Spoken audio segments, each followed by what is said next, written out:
So some of this we just wrapped up talking about, and it's just the vocabulary of the symbols.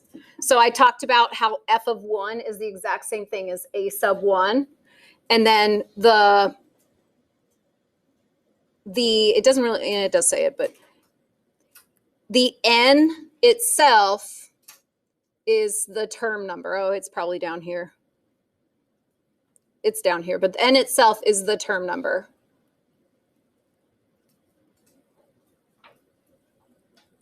And that's our input. That's what we put into the equation. And then f of n, or a sub n, is the y value, or the output of the equation. So you get out when you put in the n. A couple of things I didn't mention. I was saying the word sequence, but I didn't actually tell you what it meant, because I know you've heard it and you have context to figure out what it is. But we're going to be studying something called sequences and something else called series, and those are different. So a sequence is a function that the input is just 1, 2, 3, 4, 5, 6, and so on, all the positive integers. So starting at 1, plugging those in, getting the output from there. So a sequence is a function whose domain is the set of positive integers. So this is the n's are 1, 2, 3, 4, ... etc. So that's a sequence. A finite sequence has an end to it. So we're only doing through n is 6. Like what we just did in the first part of class, that would be finite, it ends. Infinite sequence would be a sequence that doesn't end. So that's why I have like a ... because it just keeps going. So finite sequence, infinite sequence, doesn't end. Each member of a sequence is called a term. So a sub 1 would be a term. A sub 2 would be a term. And then I keep saying the word sub. I don't know if you actually know what I'm saying. I'm saying a sub 1, and that stands for subscript. And that just means the little tiny number at the bottom. And that just tells you which term I'm talking about. It's which one. And you've seen that before when we do like slope formula, y, or let me start over that again. When we do slope formula, you do like y2 minus y1 over x2 minus x1. They're telling you use the second y minus the first y, right? And when we do like y minus y1 equals m times x minus x1, they're telling you use the first ordered pair here. So you've seen these subscripts before. Okay, what is a factorial? I hope you guys have seen this before, but I know with COVID, I know that I didn't get much of it done in geometry. What? I know what it is. You want to tell me what it is? Go. Yeah, so n is the number that you get up to and you just multiply incrementally. So it'd be like if n was 1, it'd just be 1. If n was 2, it'd be 1 times 2. N was 3, it'd be 1 times 2 times 3. It just increases until you get a big chunky number.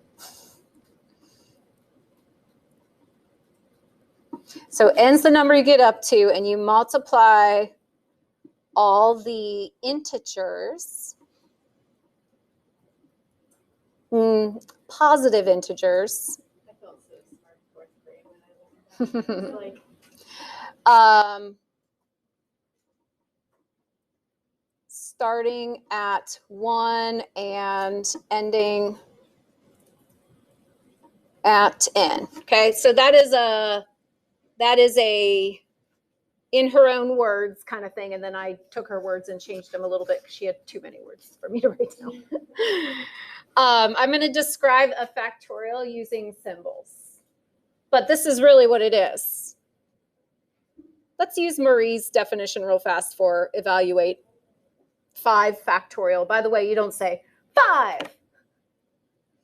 It's just 5 factorial. That's how you say that.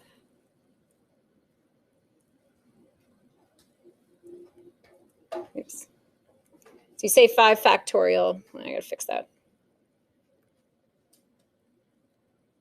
Okay, so you start with, well, you don't have to, you can start with, or you can start with 1. It doesn't really matter, but 5 is the number you get up to, and then we're gonna multiply by 4, 3, 2, and then you have to really go all the way to 1. So she kind of said it the other direction where you're gonna go up to 5, but you're gonna start at 1. That's what I wrote. Okay, either way, if you multiply in a different order, it's still the same answer. So 5 times 4 is 20, times 3 is 60, times 2, 120. That's what 5 factorial equals. It is used in this chapter for what we're going to learn, and then it is also used a lot in probability, like counting principles. So hopefully in geometry saw it, but like I know last year in geometry, it was on quarantine and we just did not get much of it.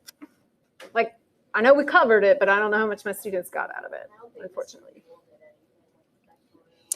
Okay, so when we do factorials, we start with the n. That's the number we start with. Then we multiply by the number that's just 1 less than n. So symbolically, I can show 1 less than n by saying n take away 1. And then I'm going to multiply by 1 less than n, like n take away 1, take away another 1. So I'm going to call that n take away 2.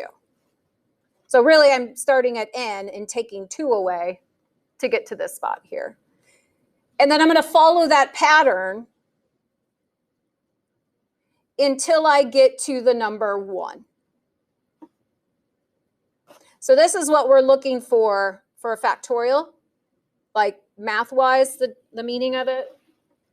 You're going to take away 1 number each time until you multiply by 1, then you're done.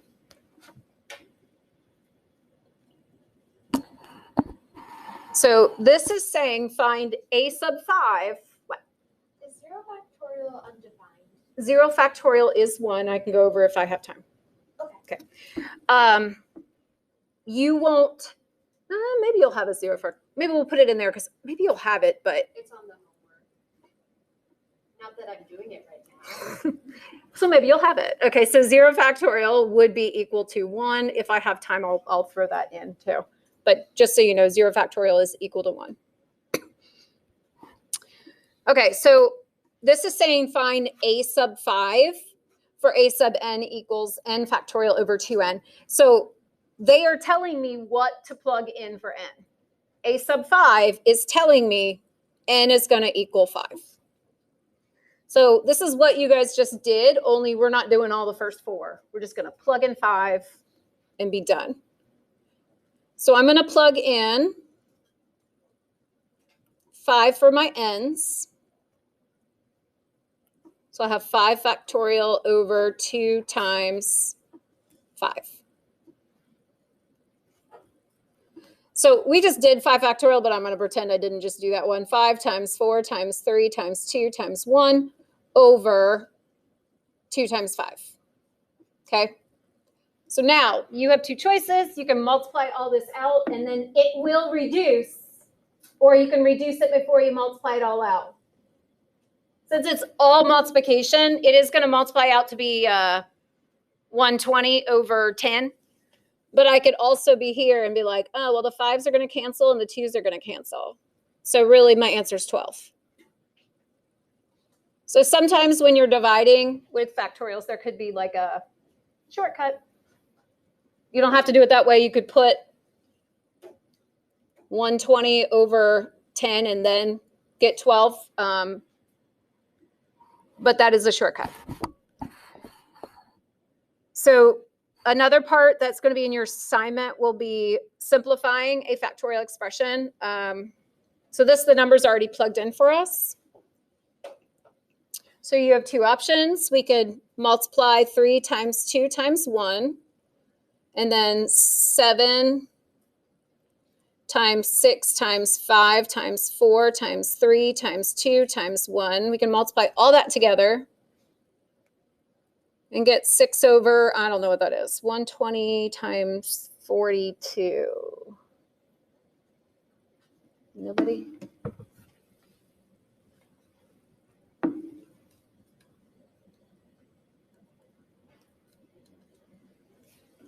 40. So I could do that, and then I could divide the top and the bottom by a common factor and have my reduced answer. That's not the way that I prefer to do it, just so you know.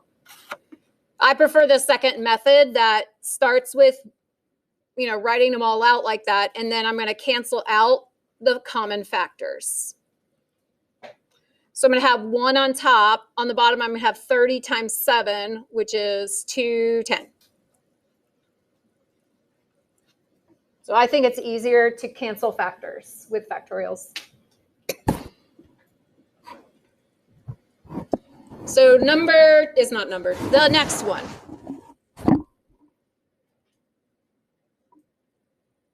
$100 multiplied by, what comes next? 99.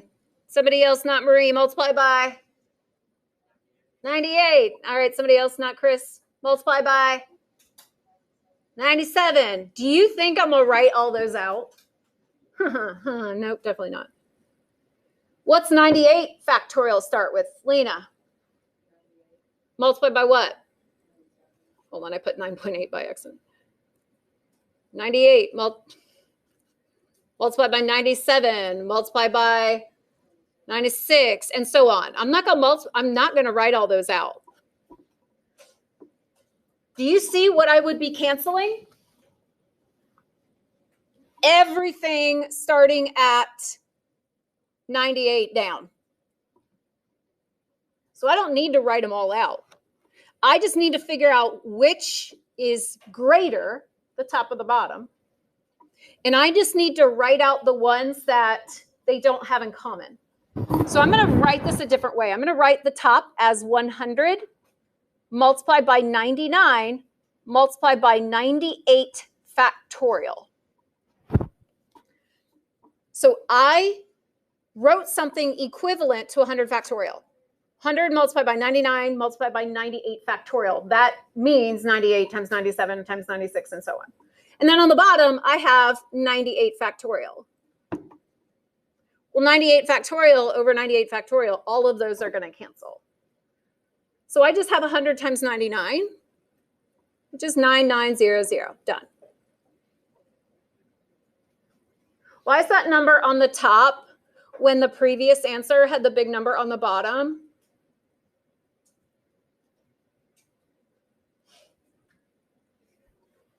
Who knows why? Chris? Because the numerator was larger. So what didn't get canceled out is still going to be in the numerator. This one here, if I do it the way I did the second one, if I write it as 3 factorial, then I would have 7 times 6 times 5 times 4 times 3 factorial, and those would cancel. That's, did I mess up? Yeah, it's not, wait, it's not 210, right? Yeah, I skipped that 4 for some reason. Oopsies. What was it, 840? Thank you. You should have said something like an hour ago. Just kidding. There you go. All right, so now we do it, and there's no numbers, sort of no numbers. So using symbols. Which one's bigger, the top or the bottom? Which one's bigger? John, what do you think? Why?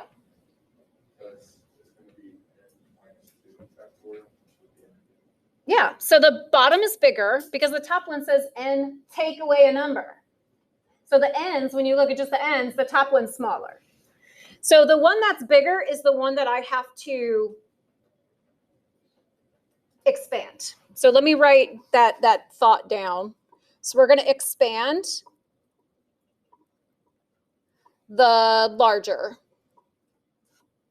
So I'm going to use that the symbolic factorial thing that I wrote on the previous page. So on top, I don't need to expand it. It's n minus 2 factorial.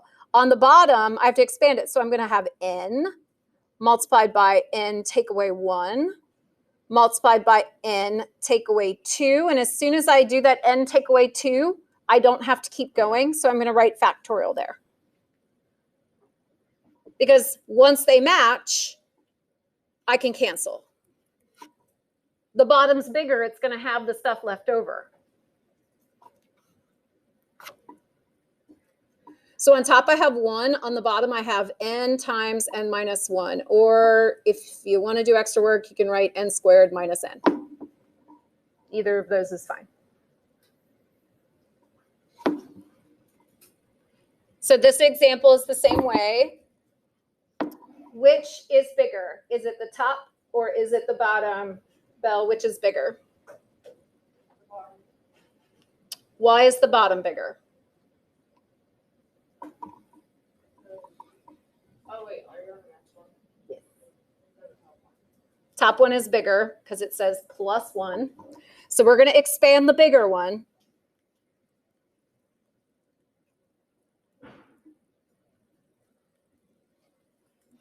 So on top, my first term is going to be 5n plus 1, or my first factor, I should say.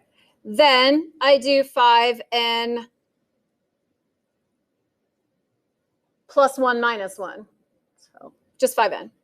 And at that point, it matches 5n factorial at the bottom. So we can stop canceling. I mean, we could stop and then cancel, and then you just get 5n plus 1. So that's all you're going to do for factorials for now.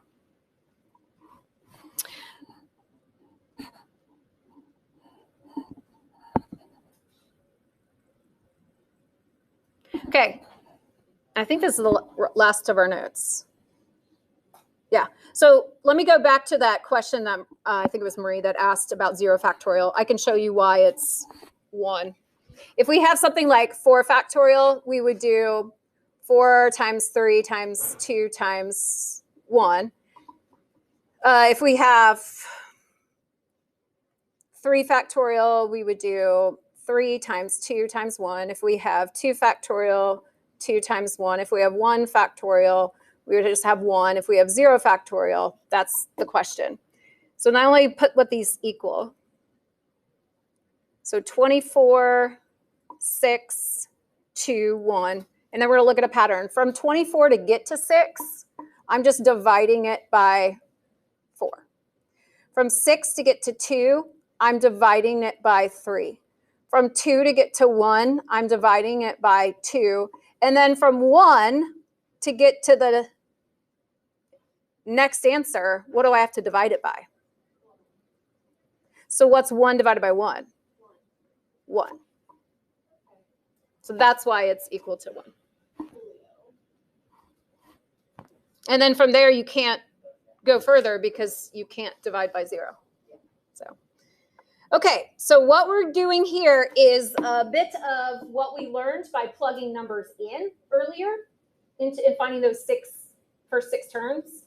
A bit of just knowing how numbers work and a bit of maybe guessing and checking. So what you have to do is you have to find a sub n equals, and then there's an n somewhere in there.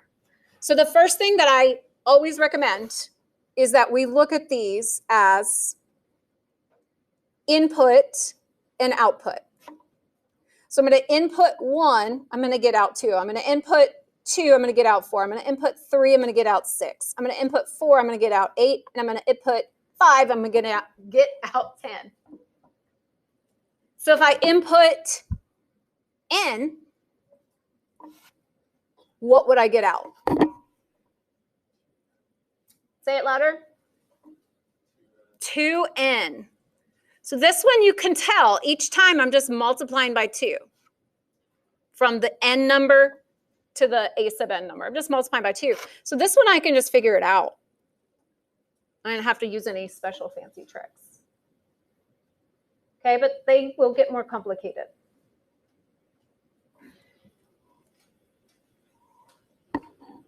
So let's look at this one. If you think I'm going way too slow for you, you may work ahead. I want to see you come up with these. While I do them, I'm going to give you hints and tricks, okay, to make it like go faster.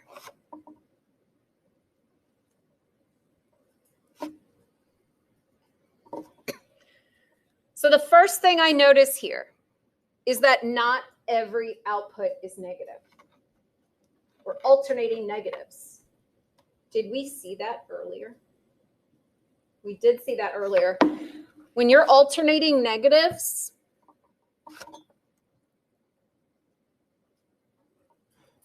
let me fix it. Alternating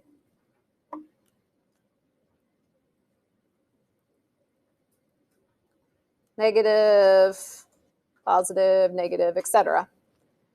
You're going to have somewhere in your a sub n, you're going to have a negative number to an exponent.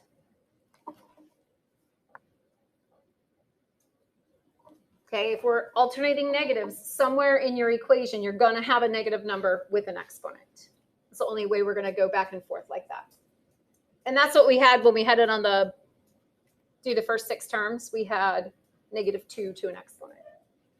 But we have to see what that exponent could be, and there are like infinitely many answers, so we're going to try to simplify it a little bit. We'll come back to this thought. We'll come back to that. Something else that you notice is they match exactly. So the input, when I put in n, I'm going to get that number out. But it's either positive or negative. So it's not going to change the number. So if I multiply by a -1, that's going to make it negative, or a -1 squared would make it positive, or -1 to the third would make it negative. So -1's not going to change the value of it. It's just going to change the negative sign. So that's what I want. I wanted to just change the negative sign, not the value. So if I put in -1 to the first, hold on, not here. Let me just make this an n. If I put in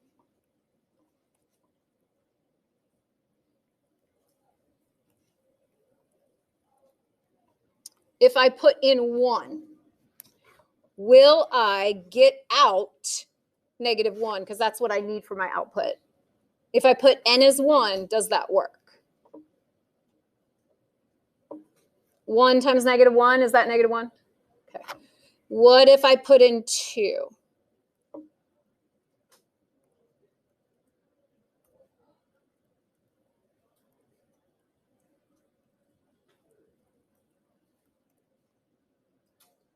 So I'm putting in 2 for both the number in front and then the exponent.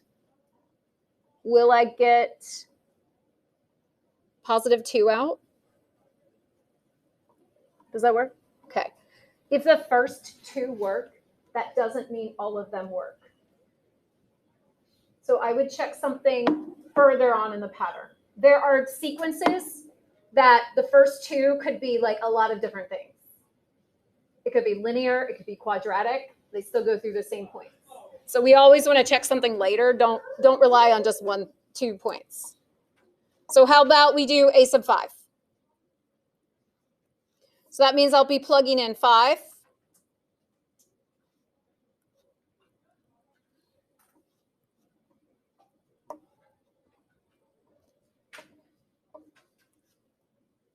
If I plug in 5, I'll get 5 multiplied by -1, so -5. Is that what I needed? That's what I needed. So I probably have my a sub n. If it didn't work, then I need to go back and figure out what I need to fix. So that would be my a sub n that works for everything. Nick, did you do this whole worksheet? Nicholas, did you do the whole worksheet? Okay. Then why don't you work on your assignment?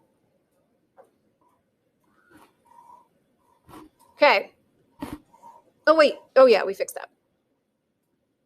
Hold on. Is there another negative, positive, negative, positive? There is not. If the signs didn't match, I do want to add this in. If the signs didn't match, like you have everything perfect except for the signs.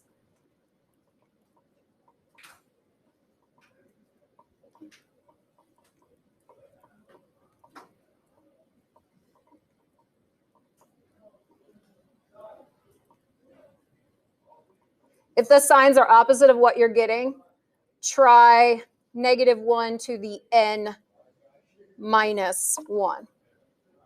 So you just change the power by 1, and that usually fixes it.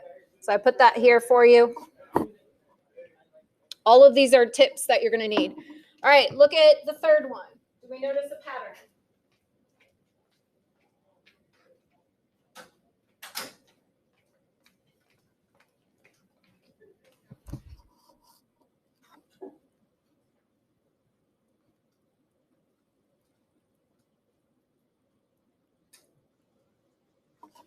Anybody notice the pattern? You notice it, Lydia?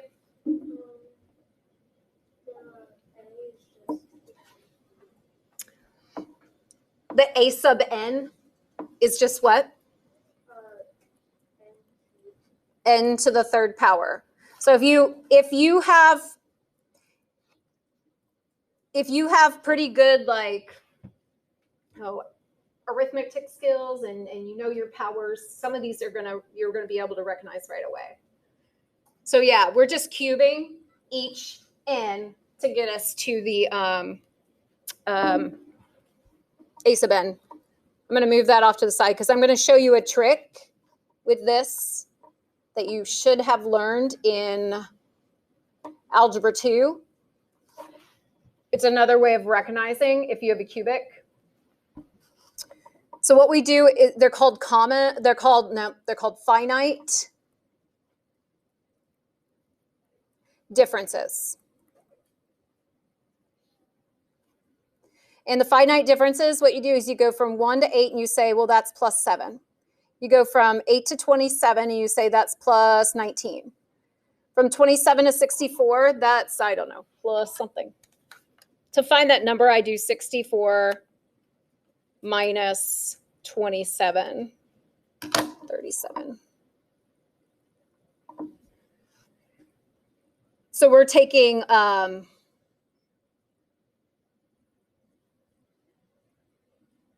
oh gosh, I forget how to show it in symbols. Anyway, to get from 125 or 64 to 125, I do 125 minus 64. And I get 61. These are not constant. So I'm going to try another round of finite differences. By the way, what is after 125? Just so I have another one to do. 216. Do 216 minus 125. 91. Okay. So now I'm going to do another round, and I'm going to go from 7 to 19. That is plus 12. 19 to 37 is plus 20. What is it? 37? Oh, 18. Thank you. It's like in the wrong.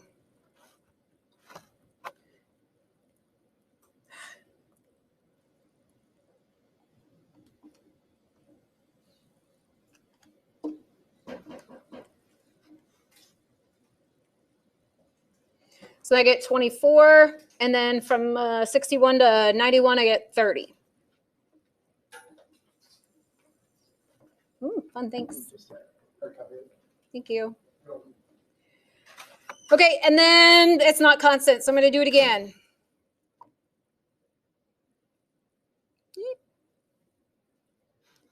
Now it's plus 6, plus 6, plus 6. Constant. These are called finite differences. And when I get to the part where it's constant, the number of finite differences is the power on the x.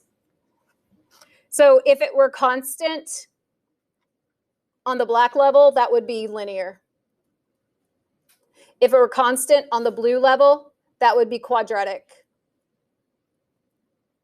Because it's constant on the pink level, that's cubic.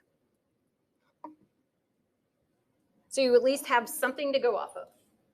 Because where you can recognize 1, 8, 27, 64, 125 are cubes, the cubes might be shifted.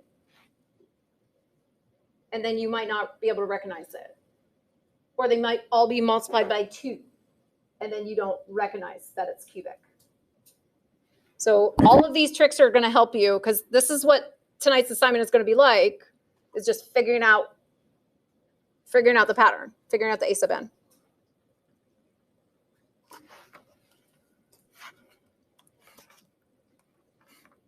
If this is too easy for you, please work ahead and see if you can get it on your own. You can always pay attention to my tricks.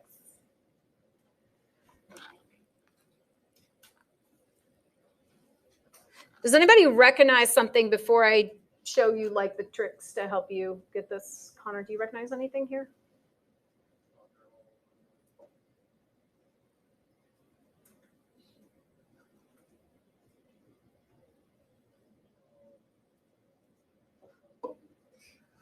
Sorry,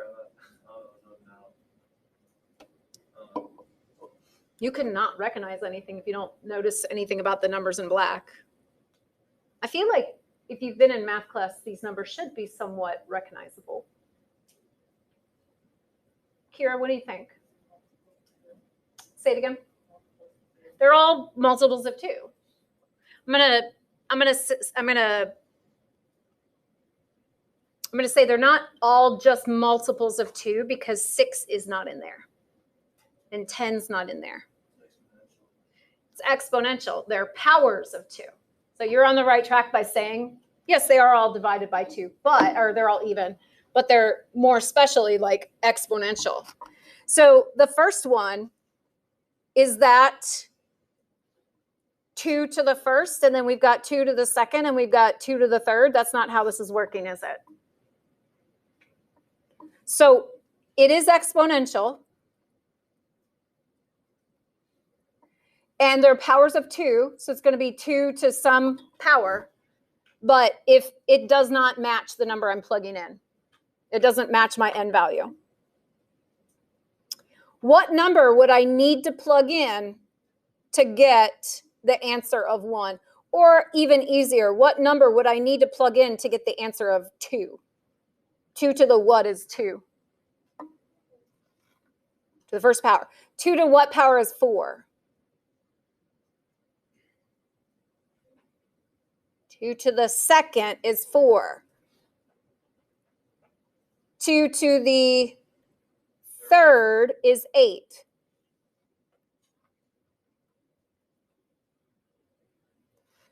I can't plug in anything except for my n values.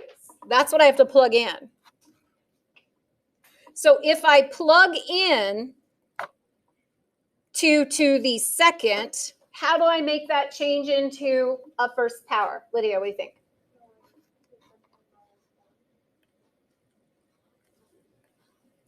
If I do the 2 to the second minus 1 in the exponent, that's going to give me 2 to the first. That's going to give me 2.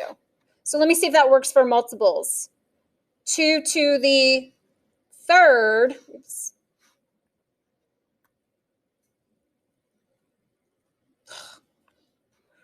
Things having trouble recognizing the edge here. Third minus 1 would be 2 to the second. If we did 2 to the fourth minus 1, that would be 2 to the third. So I can plug in those n values and just make it n minus 1. So a sub n is 2 to the n minus 1. Now, I do have a small trick about this kind also. If you were not able to recognize that that was exponential, I'm just going to rewrite these numbers real fast. 1, 2, 4, 8, 16, 32. If we look, how do I get from 1 to 2? 2 to 4? You could add, but then it's not going to be constant. If you do another, if you do what we did on the previous one, it'll never work. But you might notice that we're timesing.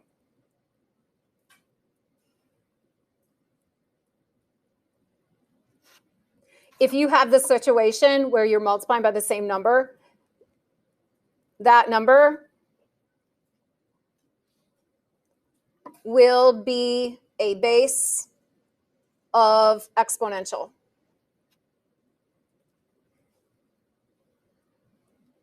So you'll have 2 to some exponent. Like that will always work. If you notice it's always multiplying by the same number, that's always going to work. So there's a trick for you there.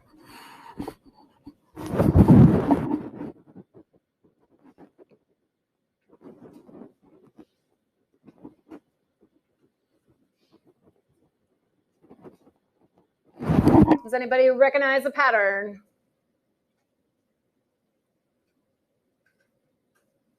Sarah Penny. On this next one, do you recognize any pattern that has to do with the numbers above them?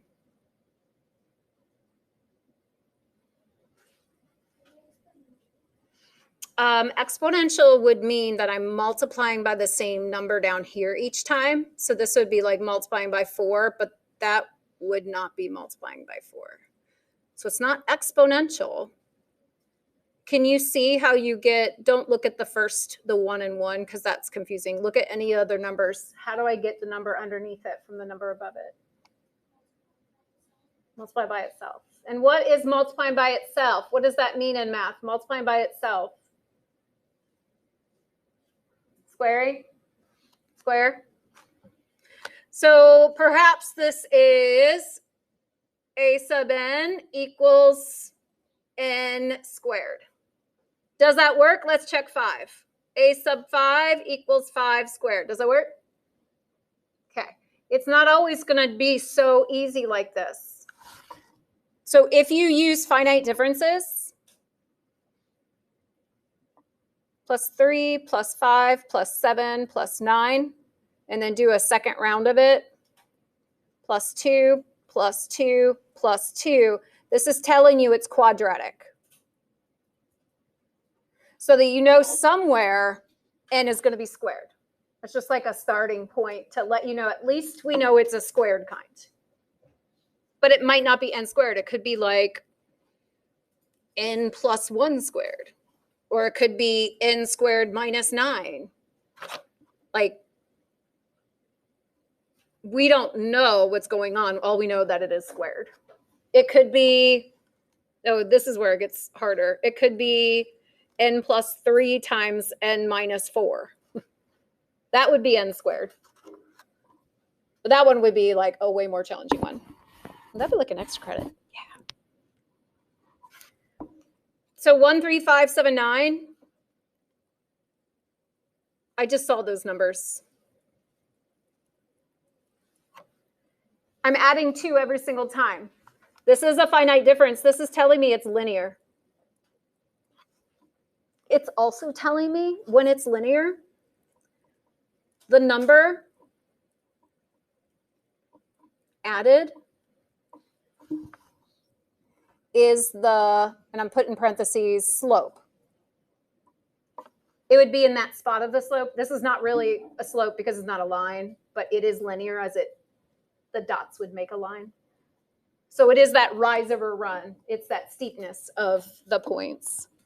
So if I know this trick, then I know a sub n is 2n, but it might not just be 2n.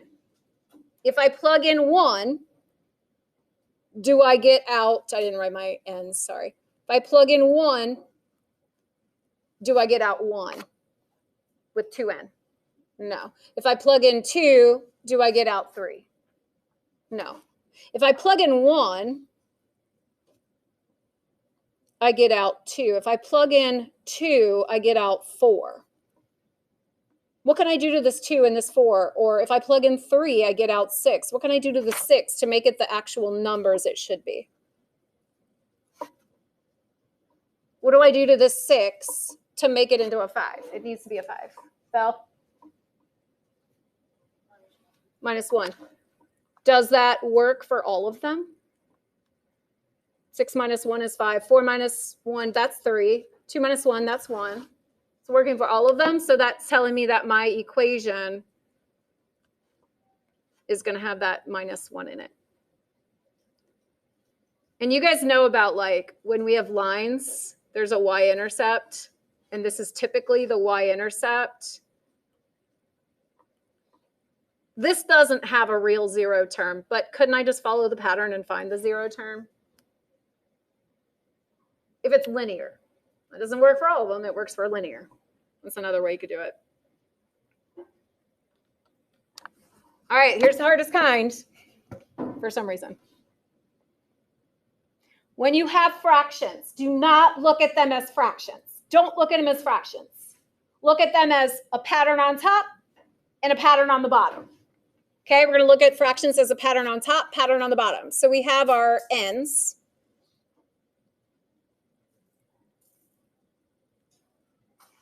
And then we have separate, same n's, but separate for the bottom.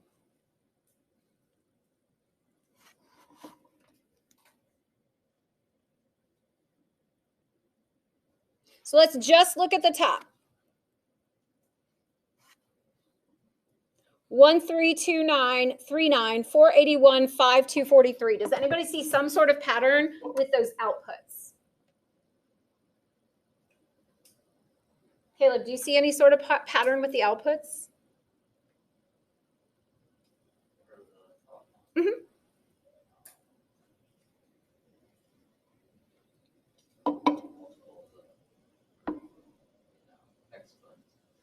Mm-hmm. Powers of 3. Yeah, they're definitely powers of 3. This first one is like 3 to the first. Then we've got 3 to the second. That one's a weird one. 81 is 3 to the fourth. And 243 is 3 to the fifth. Now let's look at the bottom. What do we notice about the bottom? 2, 4, 2, 8, 10. And we want to compare it to 1, 2, 3, 4, 5. Is there anything here just like, can we get rid of this term because it's messing everything up on the bottom or the top? Yeah, that 9 halves right there. It's kind of messing everything up. So I'm going to ignore that for a second. Just ignore it. Let's look at just 2, 4, 8, 10. And we're looking at 1, 2, 4, 5 with the 2, 4, 8, 10. We've already seen this one today. Probably at the top of the paper. Sarah Knoll, do you know what that pattern would be for 2, 4, 8, 10 with ignoring the 1 in the middle? Yeah, so this would be like 2 times 1. This would be 2 times 2. This would be 2 times 4. And this would be 2 times 5. So in order for these patterns to be correct, this middle has got to be 3 to the third, and the bottom has got to be 2 times 3.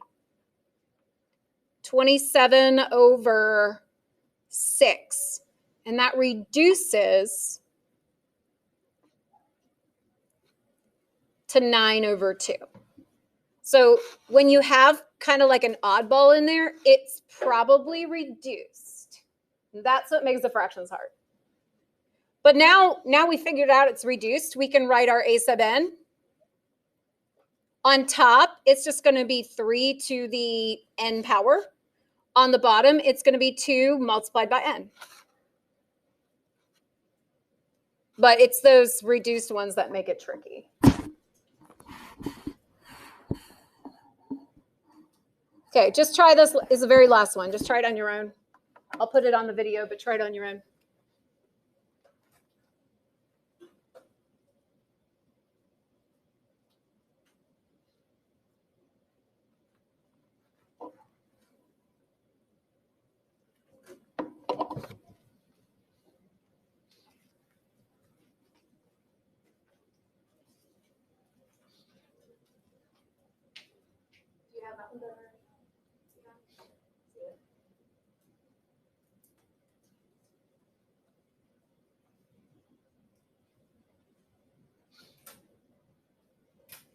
Is that 2 minus 3? It's 2 times. Yeah, but that's my. I thought it was a times. Then I was like, that doesn't work. No, it's fine.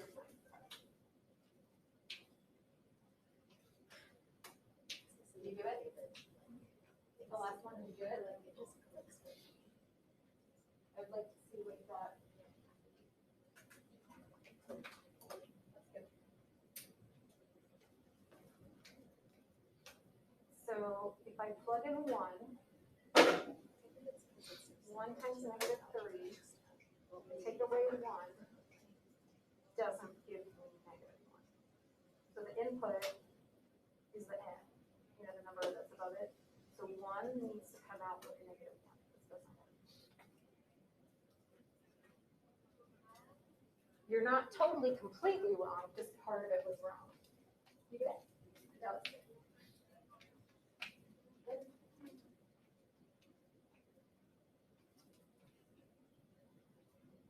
Oh my gosh, can you simplify that? It might be right, but can you simplify it so I can like distribute your 3 to my term? Oh, you have this. So these aren't alternating. So you won't need that. That's only when I alternate.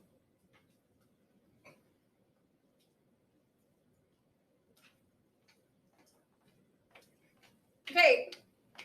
When I walked around, I saw a lot of like really good, like people thinking, I don't know what to call it, like effort, things you tried, good stuff on the paper. I don't word so well. Okay, so I saw this where people put the numbers above. That was really good. Then I saw some people trying, oh, this is takeaway 3, this is takeaway 3, this is takeaway 3, this is takeaway 3. And what Ms. Criswell said earlier is if it's linear like this, that -3 is going to be next to the n. So I'm going to start with a sub n equals -3. And if it's linear, then I can think about writing it in the form of mx plus b. It's not a line, but I can think about writing it in that form where -3 is the slope. So if I wanted to find the 0, I can find that starting point. And that starting point would be at 2. Either that or I could just start figuring out numbers. -3 times 1 has to equal -1. How does it equal -1? -3 times 2 has to equal -4. -3 times 3 has to equal -7. Oh, if I add 2 each time, it works. So this is usually the most challenging part of this entire chapter, is this right here, just figuring out the nth equation. After that, after today, it's going to be more like, here's a formula, use it. But this stuff is not like, here's something that works for everything. You have to figure it out. And it's kind of guessing and checking some of it. So that's why this one's kind of the most challenging for the whole chapter. All right. You guys have, it's just one worksheet, right? I just have one worksheet. Yeah? 2 worksheets? Oh, I can't remember. I must have had them separated. Oh, yeah. One of them's just finding the first 6. Oh, but I changed it to 4 terms. One of them's finding the first 4 terms. So I have it open somewhere here. Here it is. Nope, that's the second one. In the second worksheet, I copied things from the book because it's a book assignment, but I just copied things from the book so that you could actually have like a worksheet to write it on. This one, I just gave a bunch of space. Some of them you could probably fit in this area, especially if you zoom in, and some of them you might have to use down here. But that's what we were just doing, where you find the next, the a sub n. And then there's some factorial stuff. The other worksheet is just finding the first 4 terms, the stuff we did right at the beginning of class. Oh, this is it, finding the first 4 terms. So you'll notice I made it 4 so that you don't have to do as much finding the first 4 terms. But yeah, they're in 2 separate files. Yes, dear. I don't know how to